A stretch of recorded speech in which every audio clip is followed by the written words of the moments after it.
If you're experiencing login errors on Capital One, follow these steps to troubleshoot and resolve the issue.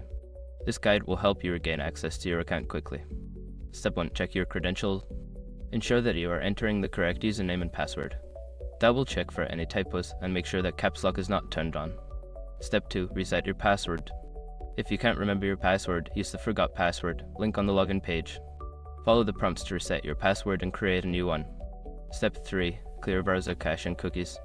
Sometimes outdated cache and cookies can cause login issues. Clear your browser's cache and cookies, then restart the browser and try logging in again. Step 4. Disable browser extensions. Certain browser extensions can interfere with website functionality. Temporarily disable any extensions, especially ad blockers, and attempt to log in once more. Step 5. Contact customer support.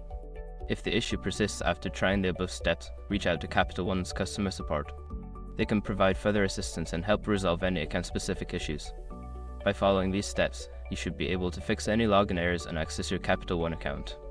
If problems continue, don't hesitate to seek help from customer support.